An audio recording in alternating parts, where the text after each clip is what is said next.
Welcome to the CBS Radio Mystery Theater Archives, the only YouTube channel which has the original classic episodes of the CBS Radio Mystery Theater in order with no ads. Thank you for listening, and now, enjoy the show.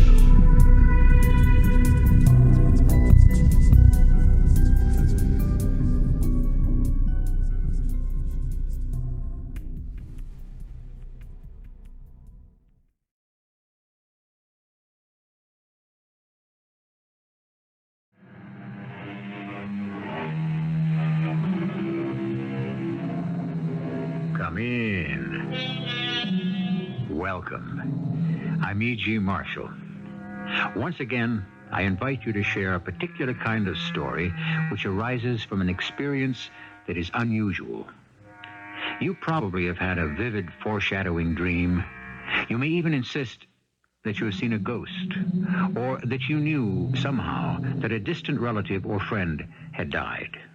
No matter what anyone may say, such experiences are as real as they are puzzling. They're impossible to prove scientifically because the mind is infinitely complex. Consider, for instance, the problem that Dr. Louis Roby, a psychologist with offices in New York's East Side, is talking over with his associate, Dr. Raymond Taylor. You heard the tape, Ray. Who is this Mrs. Banning? I really don't know. You asked me to see her. Well, she was frantic. And now, this request. Why hypnosis? Because only in a state of induced sleep could she relive what happened generations ago. It's a horrible story, Louis. I don't doubt that it's true. What happened arose from some hereditary trait, some mutation of a gene. And the tiger surfaced.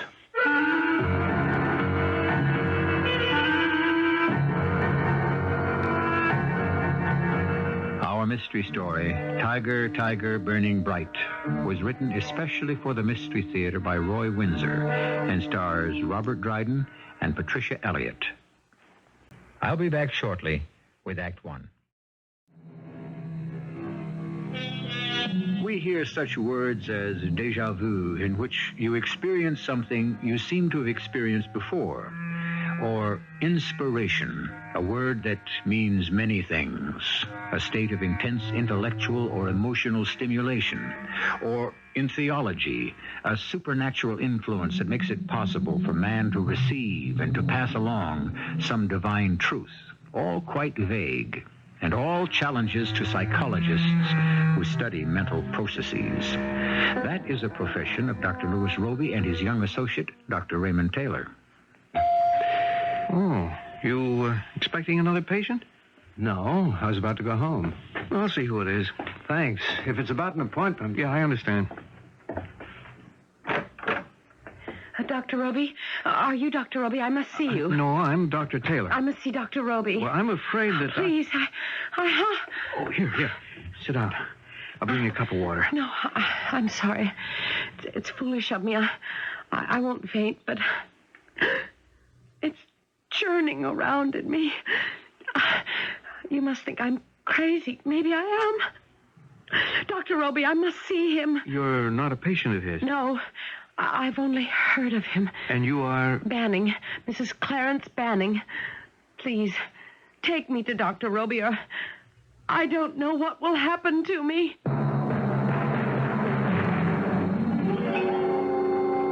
Sit down, Mrs. Banning. I'm all right. Forgive me for breaking in on you so late in the day, Dr. Roby. You're ready to go home, and here I am. I apologize. I'm as nervous as a... I'm so distraught I hardly know who I am. Nervous as a... What, Mrs. Banning? Does that unspoken word upset you? I don't know why it should. Yes, it does. Can you tell me what's bothering you? If I could, I wouldn't have come to you for help. But we have to begin somewhere. Now, you're Mrs. Clarence Banning, and you live where? I would rather not say. I don't want my husband to know about this visit. He wouldn't learn about it from me. Your visit is a confidential matter. This has nothing to do with him. He's a fine man. Until recently, we've never had a strong disagreement. Ah, but recently you did disagree. No, we didn't. None of that is important, Doctor. I don't have the usual case history for you.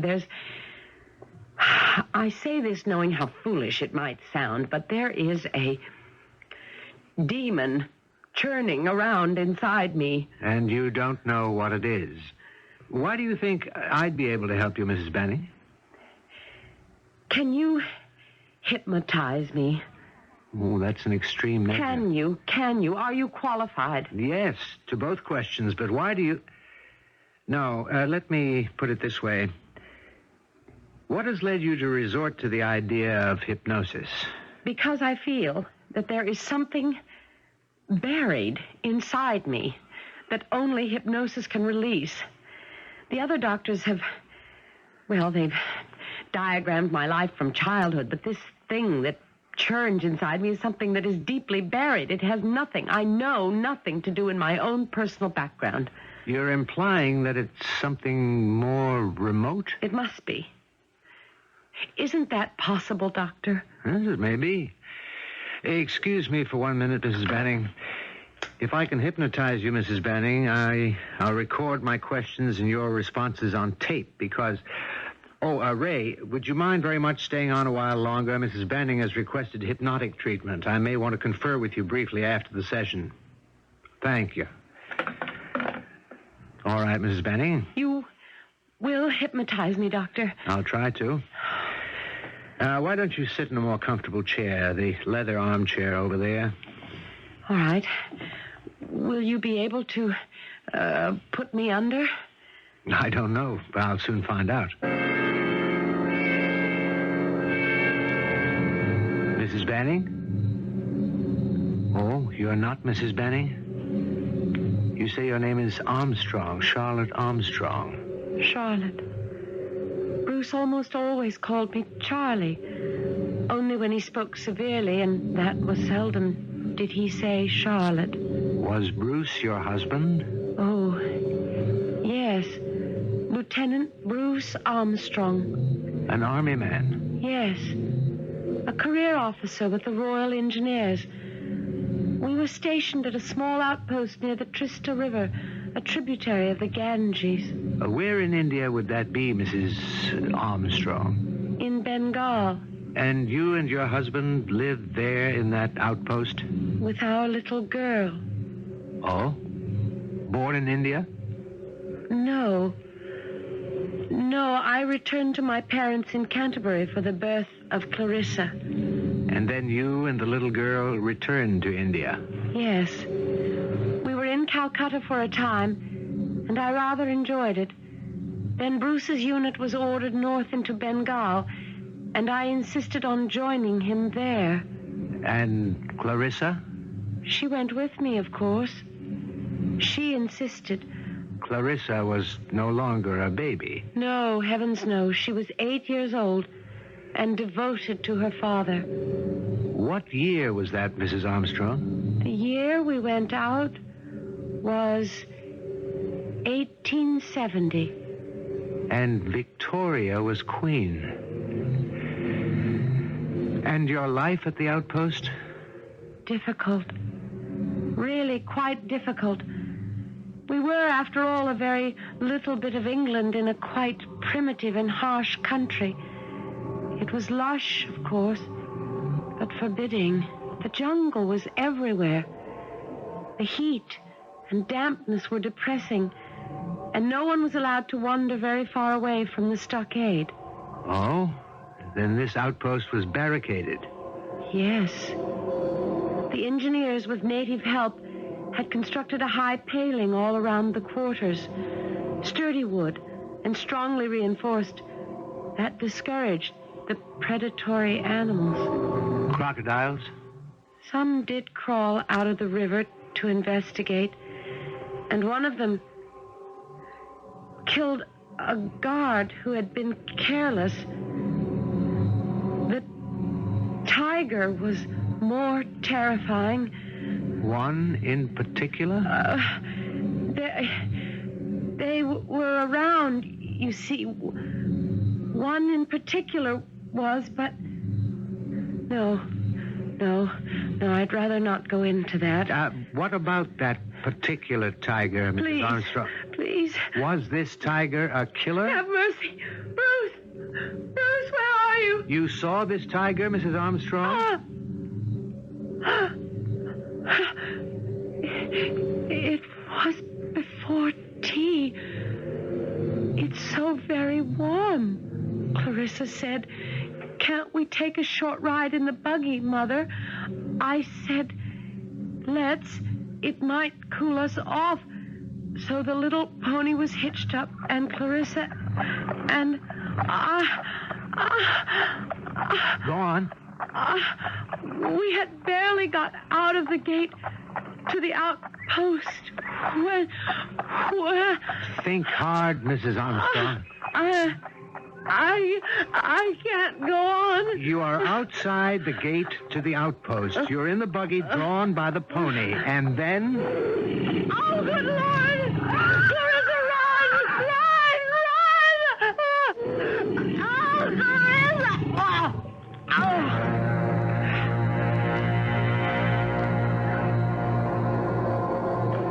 I'm going to bring you out of your trance. Now try to relax. When I say Mrs. Clarence Banning, you will come out of your trance. And I'm going to say it now. Mrs. Clarence Banning. Goodness. Here's a tissue, Mrs. Banning. Why is my face all wet? You've been weeping. You've relived a terrible experience. What was it? Does the name Armstrong mean anything to you? No. Or Bruce? Or Clarissa?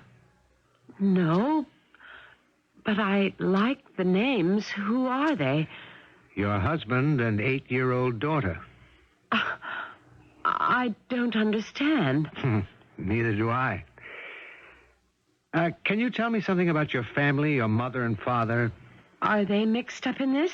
Tell me about them. Well, they were my parents. That's about all I can tell you. We were never very close. When they were divorced, my mother went her way and I went mine. You parted? No. I continued to live with my mother, and then I went to college. My mother remarried. I met the man, and I disliked him. An unctuous type. After college, I came to New York and supported myself until I married Clarence. And your grandmother? I only saw her a few times. She lived in Baraboo, Wisconsin. Her name? Mrs. Paul. Her first name was Laurel. What is this about, Doctor? And her mother? I have no idea. Oh, no family albums, no stories about the past? Not that I know of. What are you driving at? I want to see you again, Mrs. Banning. Why are you being so mysterious? What did I say under hypnosis? What made me cry? When we're finished, I'll tell you everything. For now, I want to think over what I heard. Even though I cannot explain it satisfactorily, what's disturbing you is an event that occurred over 100 years ago. What? I went back in time? You went far back in time.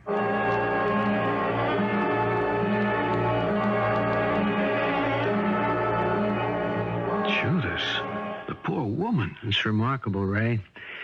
The incident itself, it could have been out of a story by Kipling, and even stranger, this Mrs. Banning having the incident buried in her after over 100 years. The Bridie Murphy kind of thing. She said something very significant on that tape, Louis. She said she was nervous as a... Then she stopped. She couldn't say cat. Yeah, I caught that, too. That's why I agreed to hypnotize her. When she stuck on that word, I suspected, well, several things. But not what she revealed. I can't get over the horror of it. A young mother and child attacked by a tiger. I wonder if the child escaped.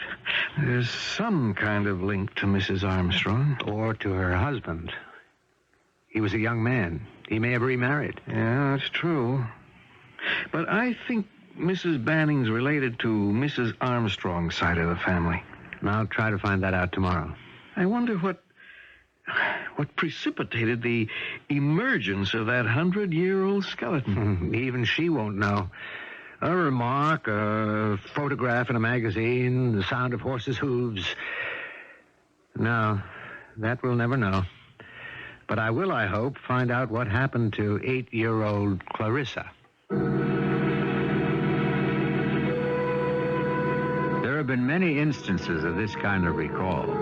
For some reason, a man or woman under hypnosis travels backward in time and repeats in detail a conversation heard in an old English inn in the 18th century and can describe its interior down to details that astonish experts. This is not fakery. When conscious, they don't know the things they describe. More about this fascinating subject when I return with Act 2. A reputable medical dictionary explains recall as the act of bringing back to mind that which has been previously experienced. But what if something is recalled that you have not experienced? What if, for instance, you could see vividly before you the murder of Julius Caesar? How do you explain that? And the person seeing the murder in retrospect speaks in the Latin of 44 B.C. It is that kind of subject we continue to examine in Act 2. Late the same day, Mrs. Banning has just returned home. Clarence? I'm in the living room, dear. I'm sorry I'm late, darling. Such a busy day. I'll sit down for a minute before I plunge into the kitchen. Well, we're going out for dinner, all right? Perfect. But what's the occasion? Your busy day. Oh? Did you like him? What? Him? What are you talking about? Dr. Roby. How do you know about Dr. Roby? I found out in the telephone directory. That's impossible. Not if you left a pencil on a page of the R's and checked off the name. I did that. Mm-hmm. Oh, my dear. I didn't want you to know. Is it as bad as that? I don't know. You liked Roby? Very much. I asked him to hypnotize me. Good heavens. Under hypnosis, I wept a lot. Look at me, I'm still all puffy. Well? I can't tell you anything, Clarence, because I don't remember. Didn't he tell you what you said? No. He has it all on the tape. And he wouldn't discuss it? He said later. Maybe. Well, he's reputable. I checked on him. Are you seeing him again? Late tomorrow. More hypnosis? I think so. When he brought me out of it, I was... Well, my face was covered with tears. You must have revealed something distressing. I suppose so. And you can't remember anything about it? Nothing. Nothing at all.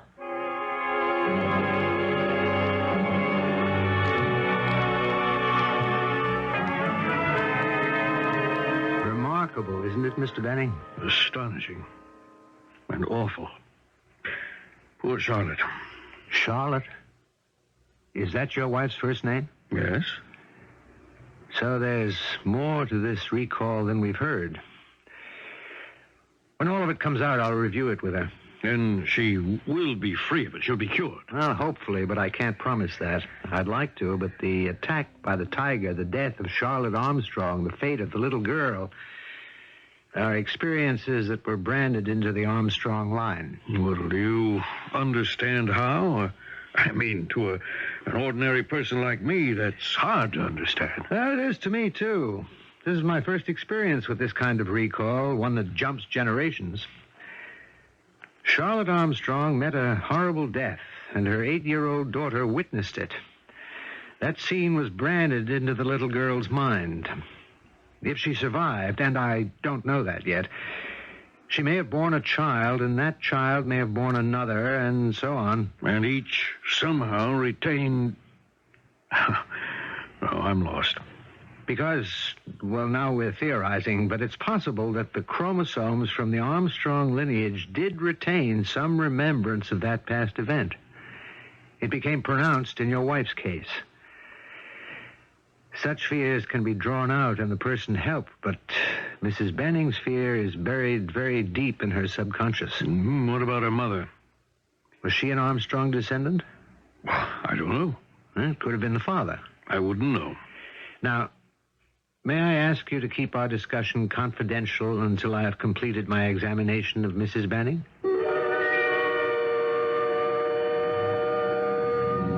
What is your name? Charlotte Armstrong. My married name. I'm wife to Lieutenant Bruce Armstrong, and we have a darling little girl named Clarissa. Clarissa. What an interesting name, isn't it? I watched her grow into a fine young woman. Well, how could you have done that, Mrs. Armstrong? I don't see why not. You were riding in a two-wheeled buggy. Oh, no. No. Wasn't there an accident? It sprang at the pony, the tiger. The Bengal tiger sprang. I can't believe it. It was horrible. Horrible. The dear little pony. With one sweep of his paw, the tiger killed him. And Clarissa? Run, Clarissa. Run. Run. No. Bruce, my God.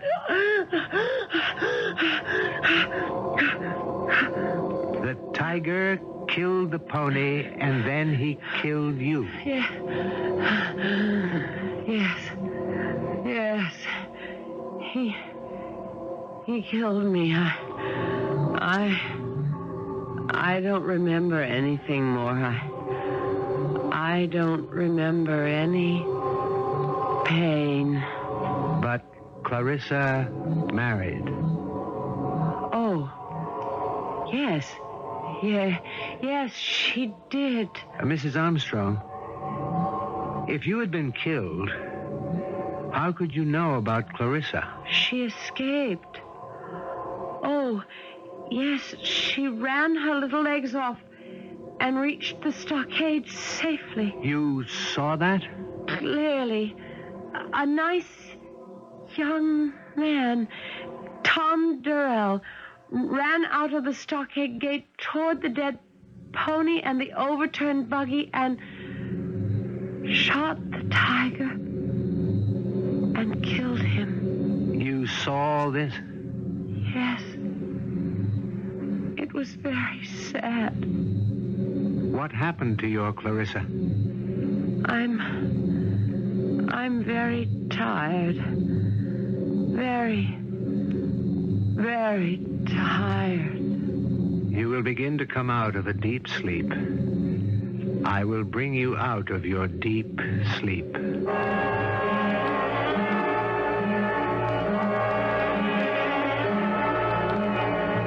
Has she left? No. She's lying down in my office asleep. She's exhausted. Did you listen to the tape? Yeah, I just turned off the machine. Sit down, Louis. Yeah, for a minute. I'm exhausted, too. It's not reincarnation. No. She's not an instance of a soul returning to a new body. What next? I'll talk with her and send her home.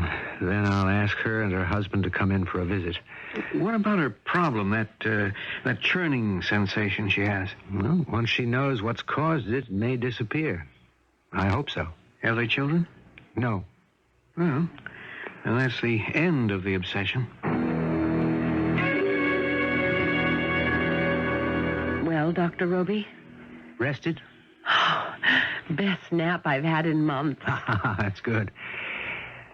In reply to your question, I can say that another consultation won't be necessary. Oh? And your conclusions? What I'll do tomorrow is to have the tapes transcribed and send them to you by messenger. You should know what you revealed under hypnosis. Then I think that the three of us should discuss it. All right, but why? Because even though we've brought to the surface a most remarkable story, it's important that you should be free of this obsession. I will suggest ways that I hope will help. Could you visit us and could we talk about it in our home? Or is that all wrong professionally? If it is... No. There's nothing wrong with that. I'll be pleased to call on you. Why don't we say after dinner tomorrow night? You won't give me a hint of what's been bothering me, Doctor? I'll just say this, Mrs. Banning. What's been, as you have said, churning you up inside is nothing for which you are responsible. You have done nothing that's been eating away at you. It was something done to an ancestor of yours 100 years ago.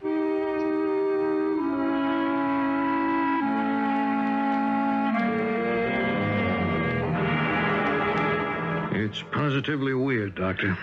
Have both of you read the transcripts? Yes. Well, what did you think of the transcripts, Mrs. Banning? Well, the story floored me. It's a horrible story. It makes me queasy to think that I've carried it around in my subconscious all my life. Can you explain it? No, not to my satisfaction. My associate, Dr. Taylor, and I have theorized about it, and the best we can do is to relate it to a branded chromosome, a chromosome of Clarissa's that was branded or scarred by what she witnessed. A genetic flaw? Perhaps. And of a kind that is rare. Then the tiger attacked and killed Charlotte Armstrong, and Clarissa naturally was horrified and never forgot what she saw. And then somehow her horror branded a chromosome? And? And when she bore a child, a slight shadow of what she had experienced was transmitted to her own child or children. Something in you triggered your recall, and you retrogressed 100 years. Now, it would help if you knew your family history. I don't. But we mean to find out. I think you should.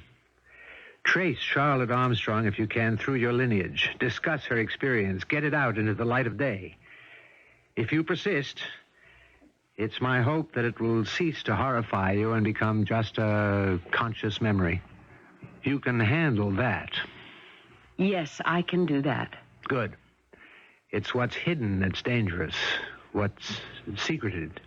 It festers and is debilitating. You're saying this thing still could be dangerous? Very.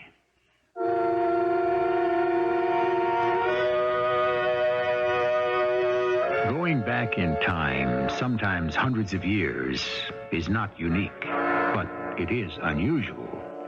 Cases have been documented without being explained. Perhaps it's a form of reincarnation, the recapture of a life lived before. As a poet said, the caverns of the mind are obscure, and that is still true. Our bodies and minds are the product of inheritance, shaped by environment. The past echoes in us. More when I return with Act 3. There's quite a famous true instance about going back in time. When General George Patton took over his first command in France, a French captain offered to show him around. Not necessary, said Patton. I've been here before. To prove it, he led the way to what was an old Roman amphitheater, then to the drill grounds and to the former temples of Mars and Apollo. Patton, who believed in reincarnation, told the captain that he had been a Roman soldier in a previous life. That's one story, and there are others. So Mrs. Banning's recall of an attack by a tiger in Bengal in the late 19th century cannot be brushed aside as fiction. The next morning, Dr. Roby is speaking to his associate. The Bannings are lovely people. They're intelligent. You told them that the Armstrong story still could be dangerous? Yes. Unless she rids herself of its horror, she could, be victimized by it. Possessed? But you've helped her exorcise it, Louis. She's healthy. Are you worried about a nervous breakdown? She has a vivid imagination, and fear is a wild emotion. She must work to overcome it. Will she? Both of them will. I've asked them to look into Mrs. Banning's lineage. Her roots are important here. The more she learns about her ancestry, the better she'll be able to understand the history of her people. Once that Bengal tiger event is remembered and acknowledged... Yes, I understand. Like letting sunshine into a tunnel to dispel what's imagined to be lurking in its corners. Will you continue to treat her? Well, that depends. I don't think there's any need for more hypnosis. You ought to stay in touch with him, Louis. I want to. Out of curiosity. Nothing more.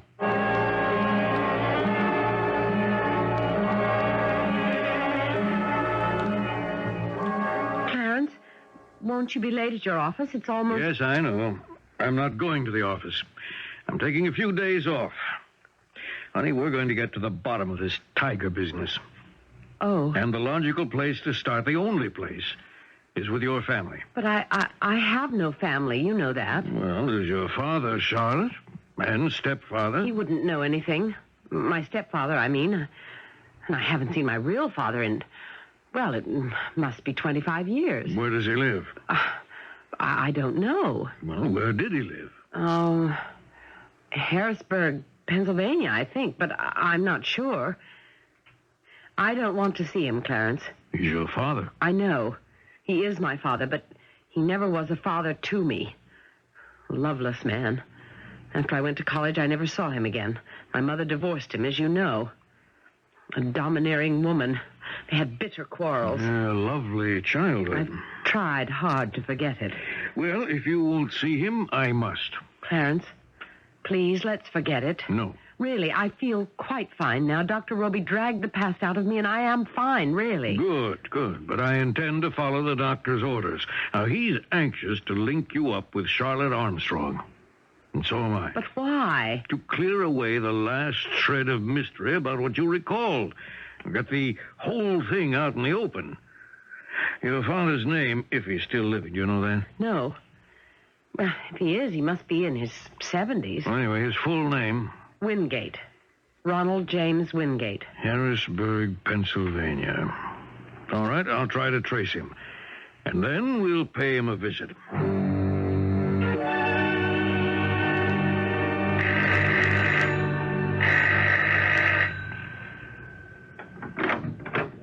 Yes?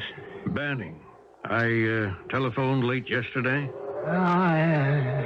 May I come in? Yeah, might as well. The wind's giving me a chill. Thank you. You're Charlotte's husband? Yes. This is the first time I've had the pleasure of meeting you. Yeah, you won't find it much of a pleasure. I lead my life, and I prefer to be left alone. Well, I won't take much of your time, Mr. Wingate. May I sit down?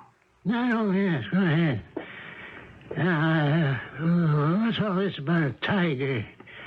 Does Charlotte have a mental problem? I explained on the telephone. We're trying to explain Charlotte's vivid recall of the death of a Mrs. Bruce Armstrong. Yes, you told me about that. I still can't help you.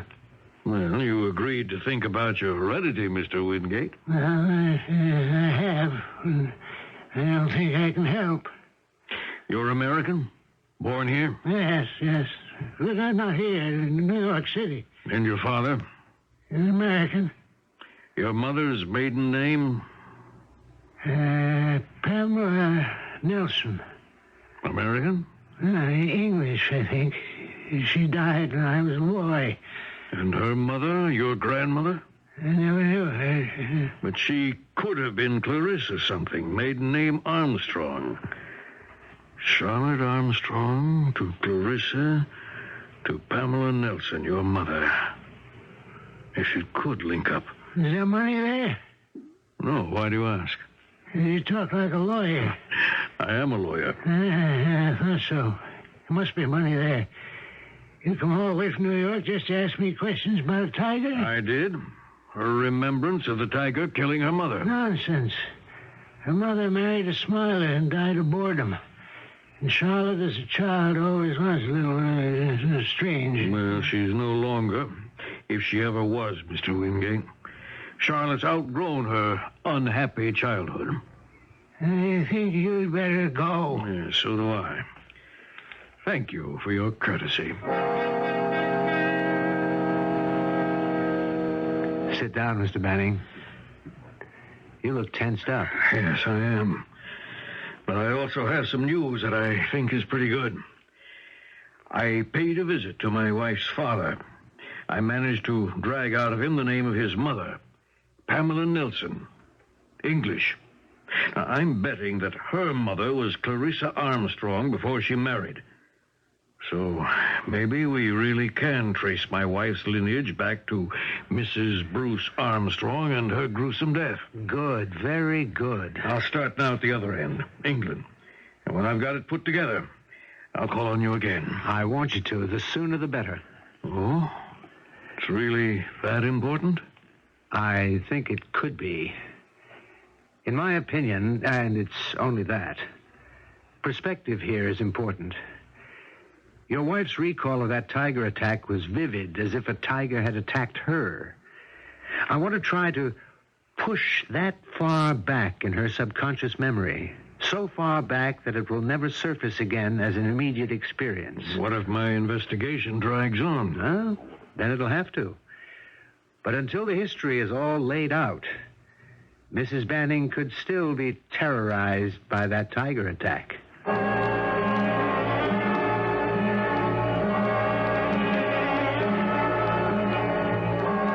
What did Dr. Roby have to say? Oh, not much, really. He's pleased about my detective work.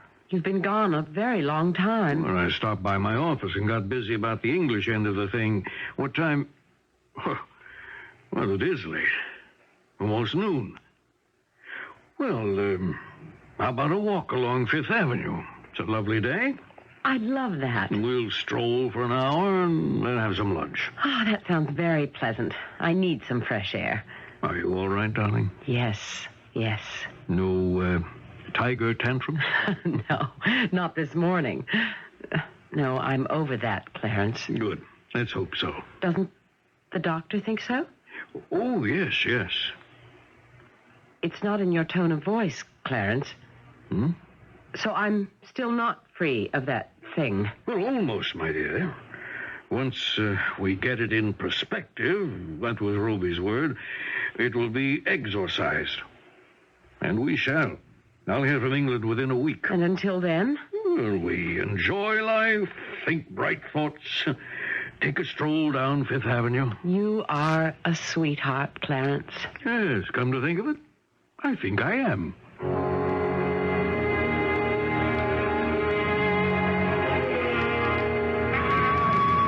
Clarence, why don't we wander around in the zoo? Well, all right. And we could buy some peanuts and feed the elephants. Fine. You never said much about your visit with my father, Clarence. Well, it didn't amount to much, my dear. Was he cordial? No, but that was unimportant. He's a strange man. Look, some of the big animals are in their outdoor cages. Yes. Huh. Look at that fella. Can you look at him, or shall we turn away? No. Huge, isn't he? Magnificent. A Bengal tiger. That's right. There's nothing to be alarmed about. Clarence, I think we should turn back. Certainly. Well, you're trembling. Darling, you can't go on hiding. Please, Clarence. I feel I'm frightened. Well, come away, then. He's jumped down from his shelf. So he has. I want to run. Charlotte? Clarissa, run! Run! Clarissa! Oh, my leg! Oh! Charlotte! Charlotte! Darling, get up!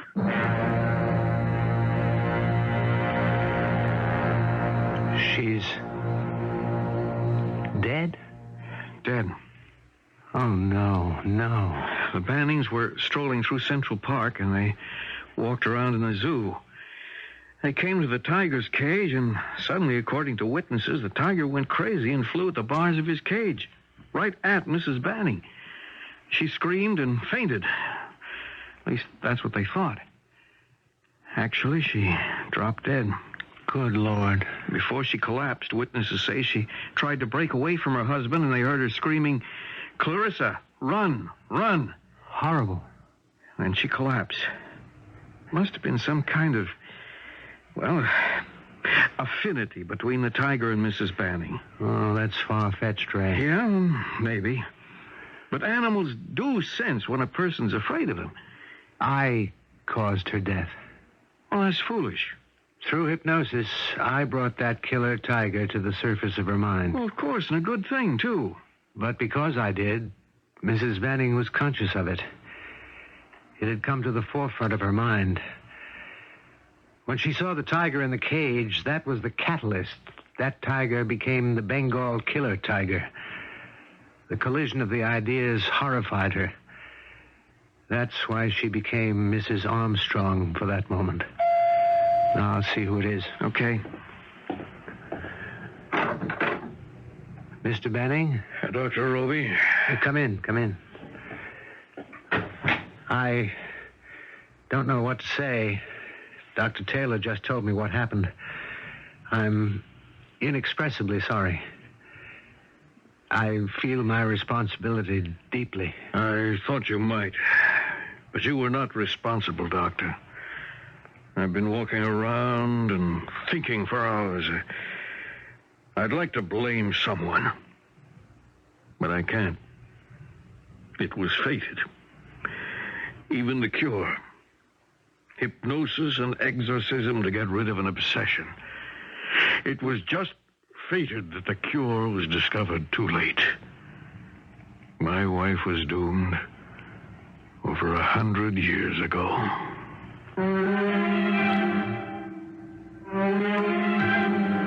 No one has exact answers to our mental quirks. Doctors of the mind can theorize about behavior and even agree that the past of a person's lineage becomes part of such a person's present.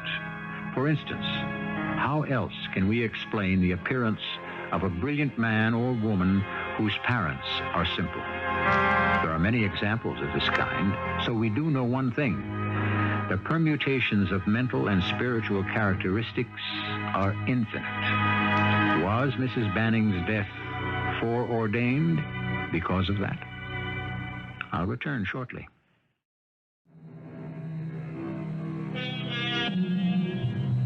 What if Mrs. Banning had continued to live with that vivid picture in her subconscious of the death of Mrs. Armstrong long ago in India?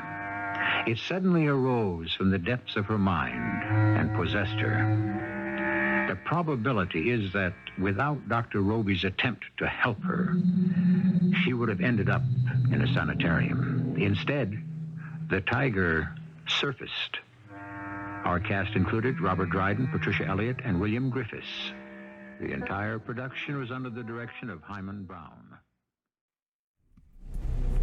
I hope you enjoyed this episode of CBS Radio Mystery Theater. If you've enjoyed this and want to hear more, please subscribe to this channel. You can also visit my other YouTube channel by searching Mr. Brian McCarthy.